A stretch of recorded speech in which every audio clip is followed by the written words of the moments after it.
everyone. Welcome to another episode of Home Tech. I'm Seth Johnson, joined as usual by Jason Griffin. Jason, how's it going, man? It's going great, Seth. How are you? Pretty good. A little distracted right now. Yeah, I hear you. You are fortunate enough to have a team in the hockey playoffs this year. I can't say as much, being at least partially a Kings fan.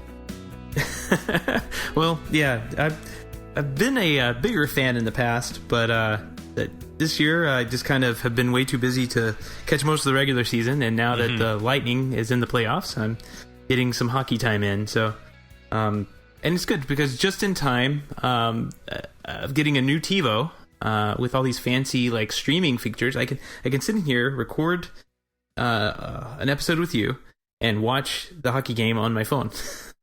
Yeah, you were telling me about that kind of right before we hit record tonight. So elaborate on that, because I know you just got this TiVo set up. We actually talked about it a little bit on last week's episode, but I have to admit, was not personally familiar with this feature you were talking about. Yeah, this came out a couple of years back. I think they had a little streamer box first, and then I'm not sure if it came out at the same time or not, but they had the new Romeo DVRs. They included the streaming features with that. So it's kind of like a sling box. Are you familiar with those? Okay. Very familiar. Kind of like that. What it looks like it's doing, though, is it's recording the episode or whatever you're watching, transcoding it, and sending it out as a stream to you. So it's a little bit, it's not like full HD quality. But what I found out when I'm at work, I can download episodes to my phone, and I get a little bit better I can actually choose what quality of video that I want to have. Like if I want to get it pretty quickly, I just choose a low quality. If it's something like a news show or just something that I don't really care about. But if it's something I really want to see in HD, you can click the higher version of that, and it takes a little bit longer to download, but you get a nice version of it on your phone. I mean, it's no TV, but it's... Yeah. No, I mean, that's cool that they give you the option. I think that obviously for most people viewing content on your phone, having the extra resolution may not be like the highest of concerns, right? It's a convenience thing. But that's cool that they give you the option, so you can kind of optimize the download performance or whatever it is to kind of suit your particular situation at the time, or like whatever it is that you're gonna plan on watching. Yeah, so I've just been having fun with that, and unfortunately it just stopped streaming right now, so I can't see what the score is anymore. Well, you take what you can get, I guess. This is all kind of bleeding edge technology, really, which goes for a lot of the stuff that we talk about on this show. I think end users really have to kind of have that tolerance, right? It kind of is a common theme with technology, and it's just not always going to work. And actually, one of the stories that we're going to close the show with tonight is this recent event that the Quirky Wink Hub had. And that's been a big story. They had kind of a meltdown. I feel like they handled it pretty well, and we'll get into it later. But a pretty substantial issue with the Quirky Wink Hubs that broke out this week. Yeah, definitely. It's a big story, and like you said, we're going to cover that later in the show. But right now, I think we have another Patreon to give a shout out to. Yeah, we do. So Ron Mervine is a longtime listener of the show, and we wanted to give him a shout out. He came on board at that $5 a month level, and Ron, if you're listening, like, we really, really appreciate it. It's so generous, and we're just, I don't know about you, Seth, but to me, I'm just very happy. Anytime like somebody comes on board for that, I'm so happy to hear that like we're providing a valuable show, or at least a show that's entertaining to people, and just really appreciate people, being generous enough and taking the time to do that. And we won't spend a bunch of time talking about Patreon. We've hit it the last couple of weeks, but if you're listening and you're not sure what we're referring to, and you're interested in maybe learning more, or specifically in supporting the show, you can check that out at patreon.com/hometech. And we will include a link to that in the show notes as well.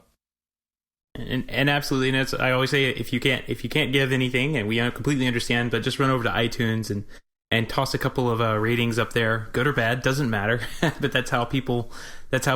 We prefer the good ones, but that's how people find the shows. iTunes is the de facto database, and that's where everything aggregates from. Yep. You got it. Well, speaking of iTunes and Apple, Seth, we're sitting here recording this tonight, and with our recording schedules, we both work this show in around full-time gigs and family and things like that. So we had to sit down and do it tonight, but the timing is a little tough, right? Because we have the Apple Watch official launch is tomorrow as we sit here and record this. So we wanted to kind of acknowledge that on this week's episode. We are certainly going to be watching that with great interest. I know as a Savant guy, I got an email this week that looks like Savant is going to be announcing their Apple Watch app tomorrow as well. I don't have any details on that, but I'm certainly eager to hear about it and definitely anxious to share my thoughts on it on next week's episode. Very cool. Very cool. And I know that, well, tomorrow is launch day, like you said, and I know that there are a few other companies that have announced theirs. Alarm.com is one of them, and they actually have a nice little video detailing what you can do with having an Alarm.com security system and their app, which I thought was pretty interesting. It's definitely a nice mock-up of how that would work. I think Alarm.com is actually featured in one of the keynotes for the Apple Watch. Yeah. So they've been working on this for a long time, and it kind of shows they have just about every product they have integrated with it. And so I can't wait to see who else comes out with something. Oh, yeah. I think it's kind of sad they're all kind of quiet and not talking about it, but, maybe they're just not ready to show anything. I'm not sure. I'm sure that everybody really who's watching the industry at all is paying attention to this, and all the big manufacturers, I'm sure, are very active. But like you said, probably a lot of them aren't ready to show it yet or really talk about it. Because most of them are probably a little bit further behind maybe than Alarm.com would be my assumption. I do know that Lutron, when we were out at CEDIA last September, we were kind of having a chat with them about it. Lutron was featured in one of the keynotes as well. Very anxious to see what they have going on. We've talked about it before. I think Lutron is a really exciting company to watch in this space. I think they're doing a great job of straddling a few different markets, and really they serve the very high-end custom integration market very well. But at the same time, they've come out with product lines that are really targeted more at the everyday consumer and DIY type of consumer. And I think that Lutron's Apple Watch app is certainly one that I'm eager to see as well. As am I. This is an article here from Julie Jacobson, a friend of the show over there at CE Pro, and this was April 13th, and kind of talking about, I guess, who she knew are coming out with Apple Watches. It looks like Lutron, Alarm.com, Honeywell, and Savant have publicly announced. Mm-hmm. And then Crestron has been less public, but she says they have one. And so does startup Peak, PEQ from Smart Home Ventures. So it's really interesting that it's just those handful of devices. I was hoping to see more, since this is we will. Yeah, we will eventually. But this is a very large product launch by Apple. I mean, they pulled out all stops. This is not just some hokey company. This is a $1 billion company. Yeah, and it's really a whole new category for them. It's wearable technology, and this is not a topic that you and I spend a lot of time talking about, like wearable technology specifically. But I am interested in the convergence of wearable technology. Like wearable tech on its own, I don't follow it that closely.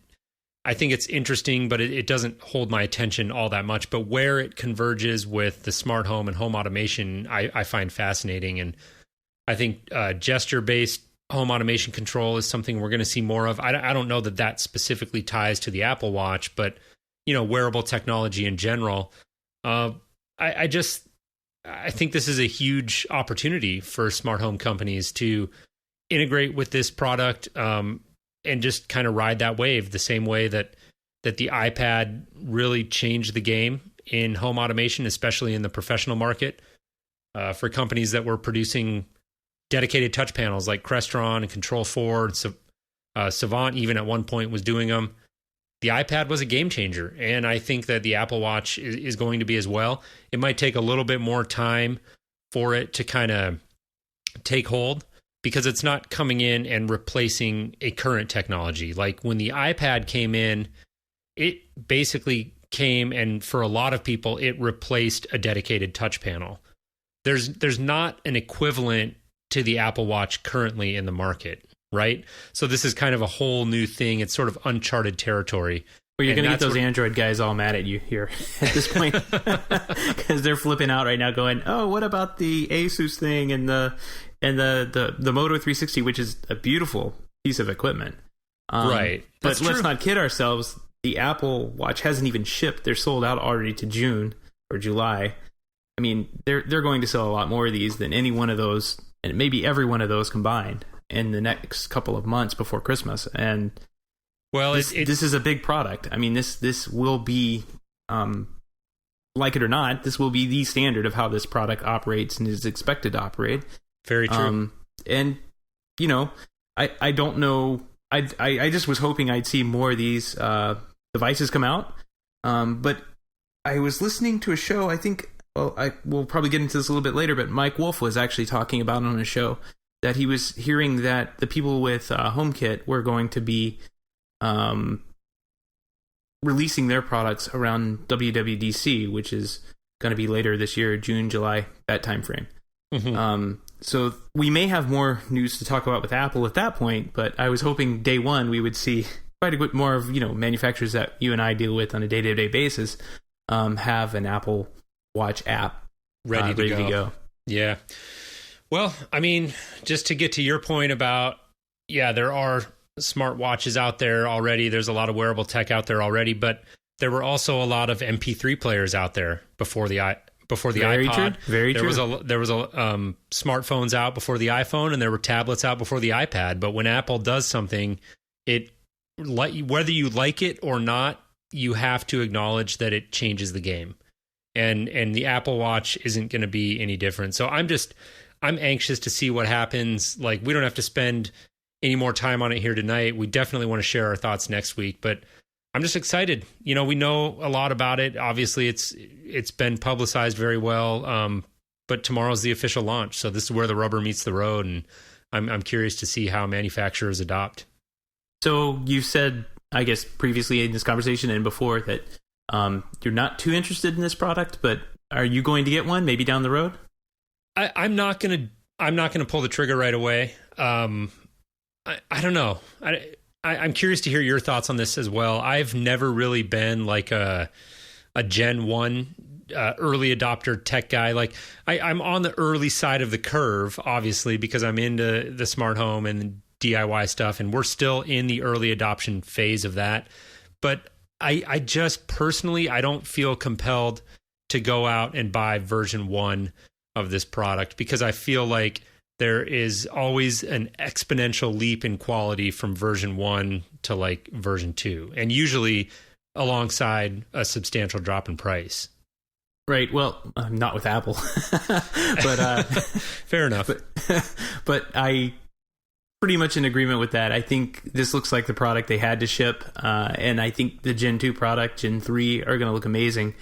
I gotta say, I really didn't want to buy one of these, but now as it has gotten closer to shipping, I'm seeing them out there in the world, kind of getting used to the little square watch face. I might get one, but it may.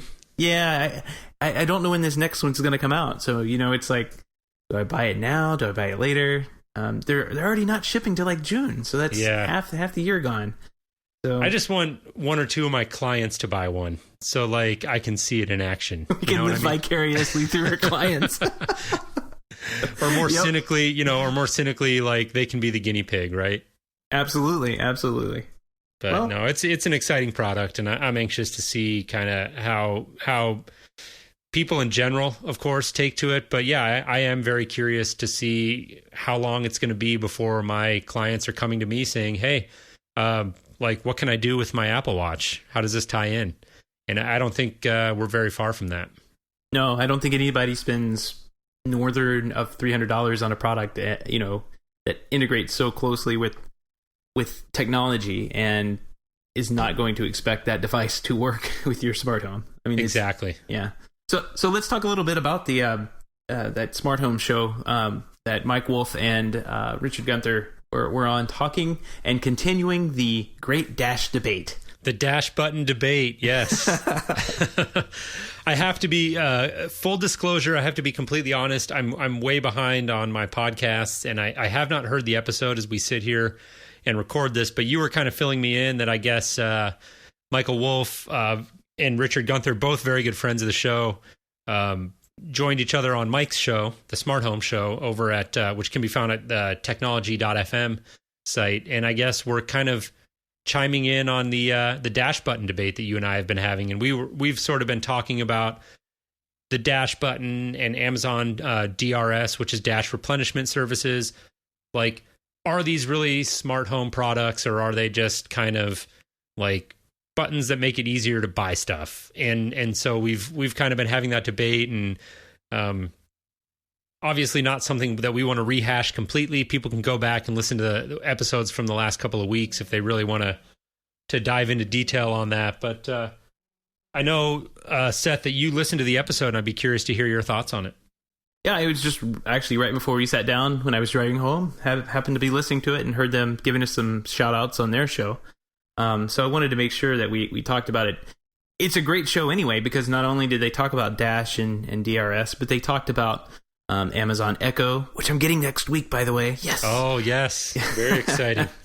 And supposedly, we'll see what happens. And then they also talked about Amazon's other moves into the smart home, which from those two guys, I mean, Mike Wolf and Richard Gunther, that's the episode you want to listen to if you're interested in figuring out or finding out what Amazon is looking to do in the smart home.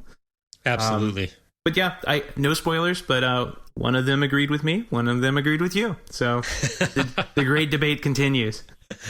Well, it's a good debate, and really at its core, it comes down to kind of the conversation that we like have this overriding theme about defining the smart home, and what does it really mean to have a smart home, and what does it just mean to have like some technology, and it's an interesting conversation, and it's something that reasonable and very intelligent people can disagree on. And I'm definitely, actually, right when we finish recording this, I'm going to put that episode on, and I want to listen to Mike and Richard's take on it and get up to speed with that.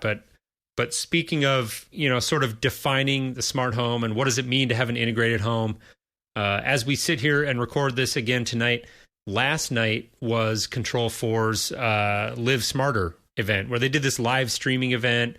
And on last week's episode, we talked about this at length, and I was able to sit down and tune in live, although I was a few minutes late. It was an interesting event. I certainly have some thoughts I want to share on it. Seth, you've had a chance to watch it, correct? Yeah, I didn't have a chance to watch it live, but I woke up this morning and said, oh yeah, I got to watch that Control4 thing. I had the reminder email sitting in my inbox, and clicked through and watched it, and I thought it was pretty good. Video quality was good, production was top notch, but besides that, I found it kind of funny in some spots. It's kind of humorous here and there. Yeah. Well, I'd be curious to know about those specific spots, and maybe we can get into that or maybe not. But I have to say, overall, I thought I would agree with you. I think the production quality on it was really good. It was what I thought it would be in terms of how they presented it, how they laid out sort of the flow, I guess, the overall kind of feel of the presentation. I thought that really their biggest challenge going into this event was to define the smart home and define like what it means to have an integrated home, because Control4, we talk about professionally installed home automation systems all the time, and really there's like three big players when it comes down to it. It's Control4, Savant, and Crestron. And Control4 probably has, I mean, this is shifting, but generally in the past, they've had the most cost-effective solutions. This is sort of changing with Savant's recent hosts they've announced, and Crestron Ping, which has come out recently. But traditionally, Control 4 has been kind of the most economical solution. However, still, when you compare Control 4 currently to a lot of the like crowd-funded DIY solutions that are hitting the market right now, it's still a very large jump in price, right? It's a lot more expensive than going out and buying like a Quirky Wink hub, which I'm using that example on purpose, and we'll get to that here in a minute. But I still think that given the substantial difference in price and upfront investment, that companies like Control 4 and Savant and Crestron, the biggest battle that they face right now and that they're going to face in perpetuity is defining their value and what makes it worth spending, whatever factor it is more on a product from Control 4 versus something like a pure DIY smart things, Quirky Wink, whatever it is type of solution. And I think that was their biggest challenge going into this event. And personally, I thought that as far as the messaging goes and the way things were kind of presented, I think they did a pretty good job at it. Yeah, I did too. They kind of poked fun at I'm not going to call out like individual manufacturers, but the smart light bulbs. They're right there at the beginning where guy is waking up in the middle of the night. He has his cell phone in his hand and he's kind of poking at it and thumbing at it, and he turns on one light above his head. He looks up and kind of nods and then walks down the dark hallway, turns it on. The next light, looks up. Yep, it's right on. So he could find his way through the house. And that's a little bit of an exaggeration, but the point I guess is made that Control 4 is Crestron, Savant, Lutron, go back to AMX and URC too. I mean, you might want to include some of those guys. A lot of them. RTI, RTI, yeah. All these products are and have been on the market doing what some of these startups are coming in to do for many, many years, decades, and in some cases multiple decades, and being very successful at it. These are not toys. These systems are completely bespoke in every sense of the word, and it shows. And I think that video did a pretty good job of doing that. One of the things they did was the date night where he's at the office and he hits the date night button, and his wife is home, vacuuming, in a cocktail dress, but she's vacuuming and. The lights. Doesn't everybody vacuum in a cocktail dress? Right.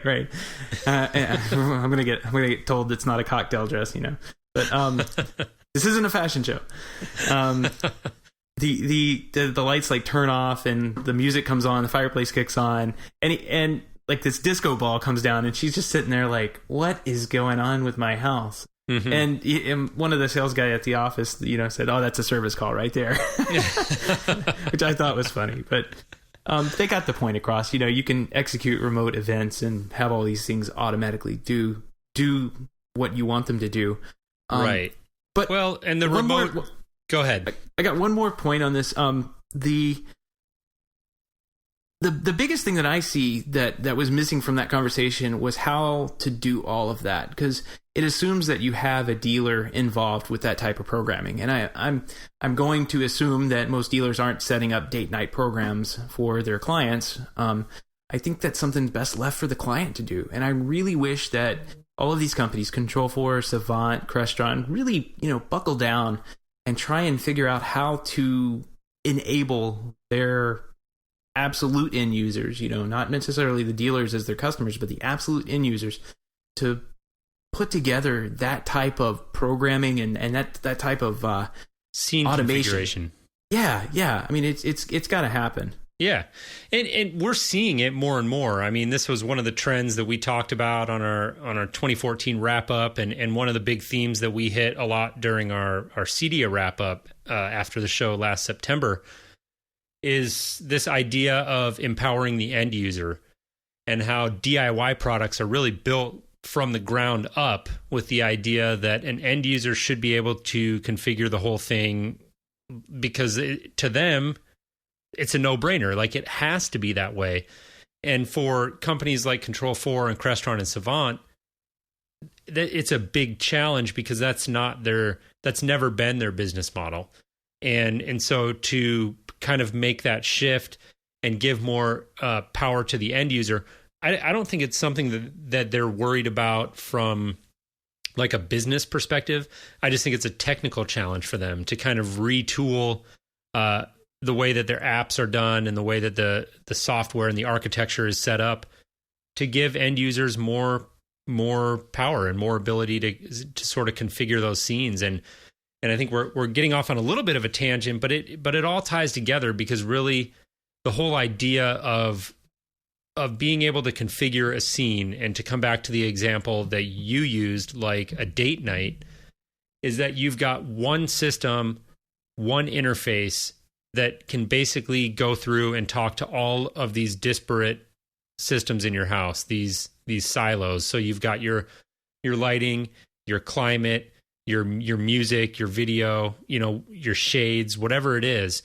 And that's kind of the whole value proposition behind still going with a solution like Control 4 versus some of the more pure like DIY solutions, is that it gives you the ability to really tie that all together into one user interface and bring it in under one app.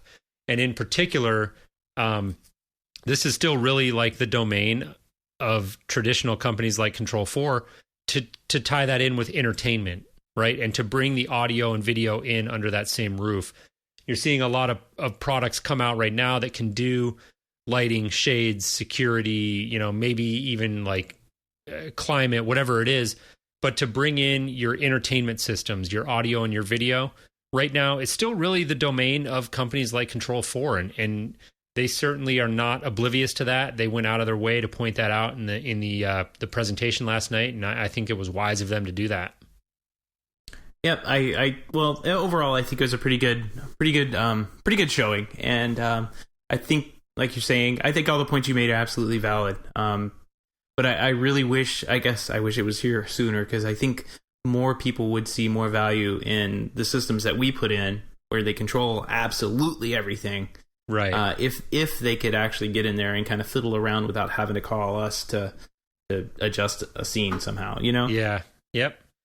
There's a happy median somewhere.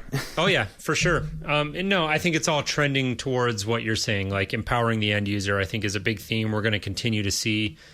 And I thought overall, again, the messaging was good. They did seem to have some technical difficulties. And I thought actually, as I was sitting watching it live, that maybe it was just on my end. The audio was very like robotic and echoey sounding, and it was very out of sync with the girl on screen who was talking. That was not just you. Many people. Yeah, many people saw it. In fact, I had it running through my audio interface here at home, my USB audio interface, and I thought maybe I was having an issue with that. So about halfway through the presentation, I unplugged it and just had it come through my computer speakers to see if maybe that was the issue. Clearly it wasn't.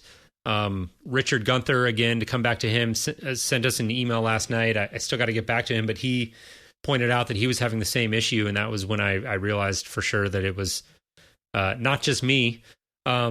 So that's unfortunate. Maybe that means that they had some more traffic than they were expecting, and the server just kind of bogged down. That was my thought bit as well. Yeah, it could have been a traffic issue and maybe more viewers than they anticipated. Who knows? It could have been one of a dozen different things. It was unfortunate. I felt like it did detract a little bit from the experience.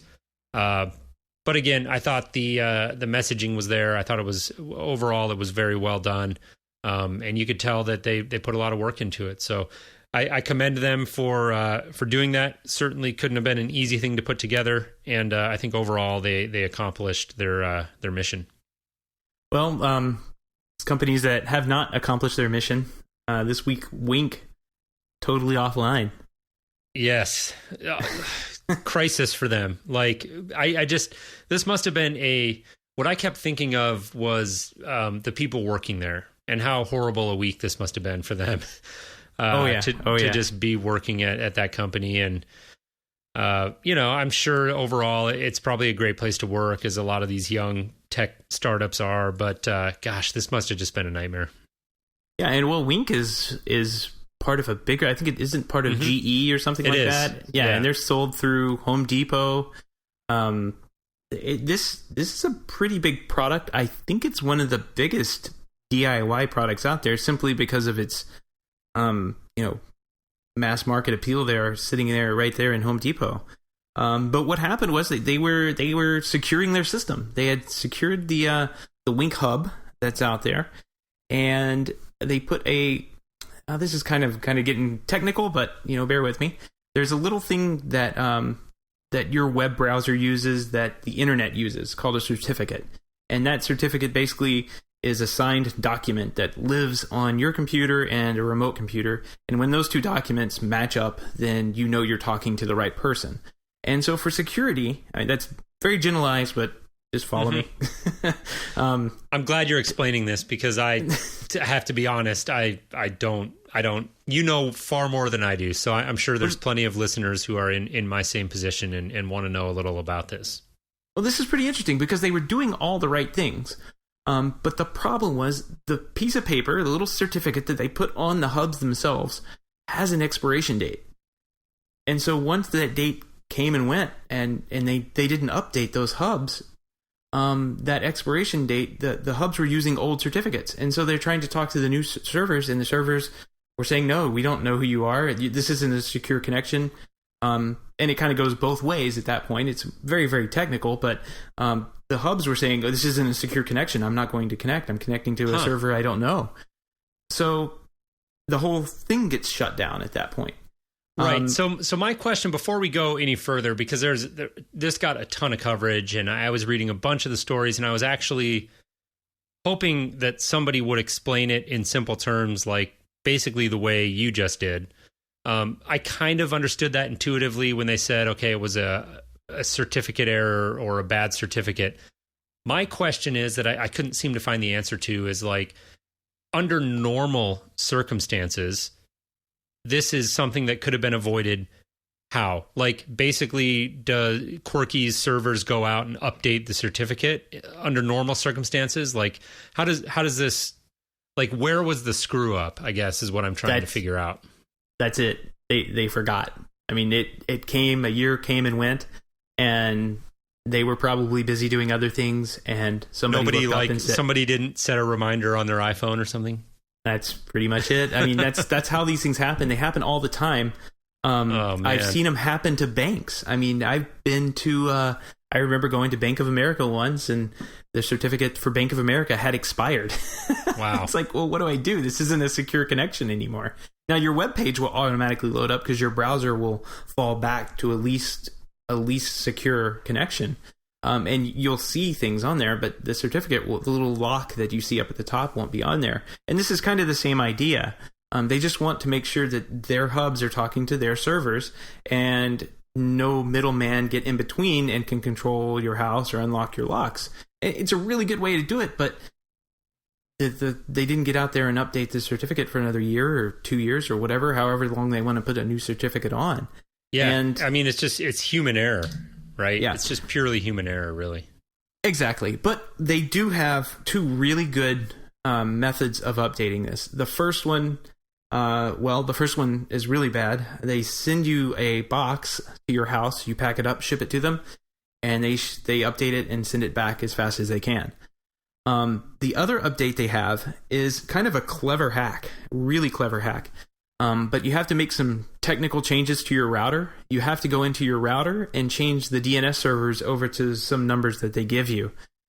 When you do that, the hub will go out and follow those DNS servers, and one of those DNS servers will actually correct the time and set the clock on that certificate back. So the Wink hub actually thinks it's 5 months ago or whatever.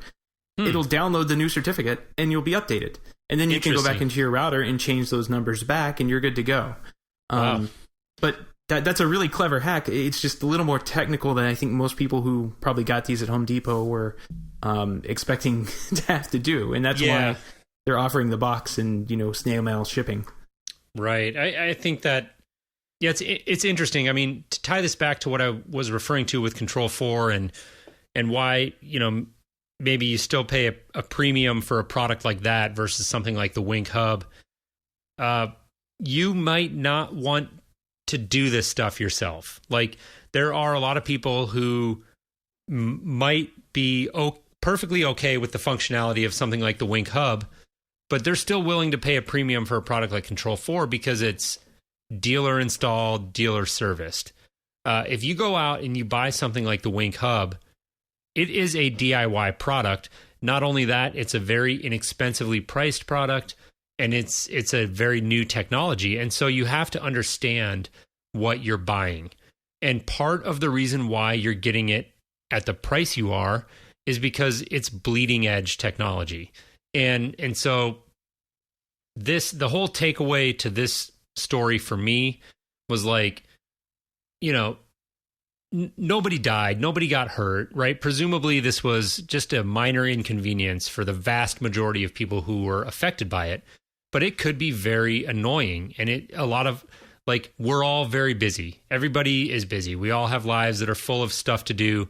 And if you had gone out and bought one of these and taken the time to set it up, and it was your central hub for controlling X, Y, or Z in your house, and then all of a sudden it just completely stops working, and now you have no way of, no easy way, at least, of controlling the devices that it was interfacing with, and you've got to go through the trouble of sending it back or whatever it is. I mean, it's an inconvenience. And so, yeah, we're talking about first world problems here, but at the same time, you're paying money for technology. You just want it to work. And I hear this from my clients all the time. Like, why can't it just work? It just needs to work.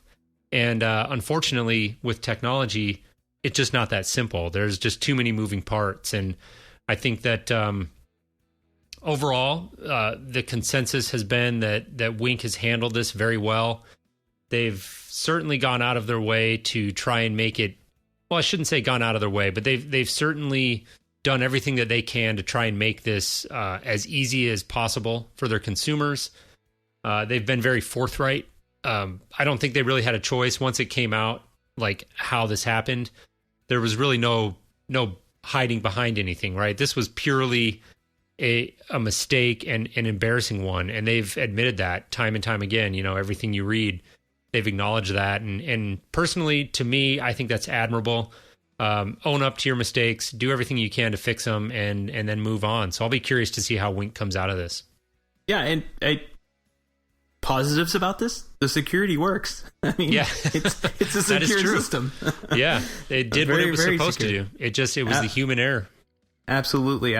I mean, this is not something that's a different technology than what you use every day with your phone or your browser. It's the same kind of idea. But that security works, and if the certificates are expired, they're expired, and you won't be able to connect remotely to the server and do any updates. Right. Or if they're wrong, if somebody goes in and replaces the certificates and tries to point the address to some different place, it's not going to work either. So, it's good that they've demonstrated in probably the worst possible way that the security is tight. Silver linings. Absolutely. Just try and look for them. Right on, Seth. Well, definitely enjoyed the episode. Once again, we do want to thank everybody for listening, for tuning in. If you're interested in kind of finding out more about Patreon, which we had teased earlier, you can find that at patreon.com/HomeTech. We would definitely love to hear from you. If you're enjoying the show, stop by the website, HomeTech.fm/feedback, and you can leave us a comment there. Or, of course, we're on Twitter at HomeTech Podcast, and you can definitely find us there. We would absolutely love to hear from you. Absolutely, and I have evidently a hockey game to go watch because it looks like they came back up and won. So, woohoo! Go Lightning! Very nice, man. Well, enjoy that. And again, I enjoyed the episode, and we'll let you go, but we'll talk to you next week. Yep, have a good weekend. All right, take care.